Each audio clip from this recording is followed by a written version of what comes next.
আজকে বাচ্চাদের জন্য একটা দারুণ রেসিপি নিয়ে এসেছি। এটা কিন্তু বাচ্চাদের টিফিনে দিলে বাচ্চারা কিন্তু টিফিন বক্স ফাঁকা করে নিয়ে আসবে। তো তার জন্য মিক্সি জারে আমি ৩ চামচ এখানে বেসন দিলাম। আর হাফ কাপ দেবো এখানে সুজি। আর ওই কাপেরই হাফ কাপ দেবো আমি টক দই। আর দেবো পরিমাণ মতন লবণ। আর দেবো আমি হলুদ গুঁড়ো। দিয়ে এটা মিক্সিতে দিয়ে ভালো করে একটা পেস্ট তৈরি করে নেবো।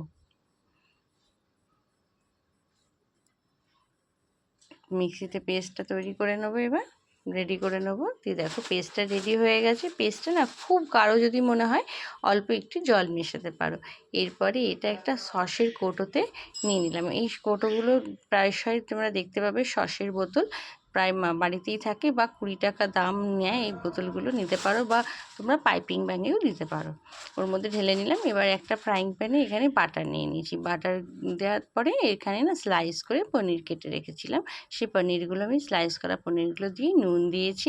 আর একটু পিৎজা মশলা দিচ্ছি। তোমরা এখানে যেরকম মশলাই দিতে পারো, তোমাদের পছন্দ মতো মশলা দিয়ে একটু সটে করে নিতে হবে। তো এই পনিরগুলো একটু লাল লাল করে আমি সটে করে নিয়েছি।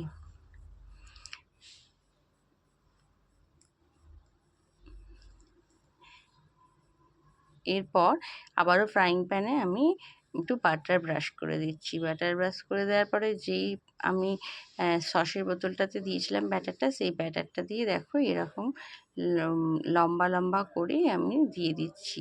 এটা না বেশ একটা ডিজাইন হবে। এই ডিজাইনের মতন কিছু খাবার করে দিলে বাচ্চারা কিন্তু ভীষণ পছন্দ করে, আর ওরা কিন্তু ভালোবেসে খাবারটা খেয়ে নেবে। দেখো এরকম বক্স বক্স প্যাটার্নের করেছি। আর এটা কিন্তু না সহজেই প্যান থেকে উঠে আসবে। দেখো আমি স্প্যাচুলা দিয়ে উল্টে দিয়েছি, তারপরে আবারও একটু এর মধ্যে বাটার ব্রাশ করে দিচ্ছি। এইভাবে প্রত্যেকটা করে নেবো। আবারও বাটারটা ব্রাশ করে দিলাম। দেখো আবারও কিভাবে দিচ্ছি তোমরা দেখে নাও, এই ডিজাইনটা দেখে নাও। লম্বা লম্বা করে ব্যাটারটা মানে সরু সরু করে লম্বা লম্বা করে দিতে হবে। ৩ থেকে ৪টে করে দিয়ে দেবে। ৪টেও দিতে পারো, ৫টাও দিতে পারো, তোমরা যেরকম বড় খাবে। আমি এখানে ৪টে দিচ্ছি।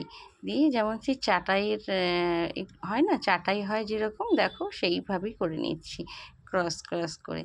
ভীষণ সুন্দর হয় খেতে। তোমরা কিন্তু অবশ্যই করবে, বাচ্চারা কিন্তু ভীষণ খুশি হবে। তো দেখো এইভাবে করে নিলাম।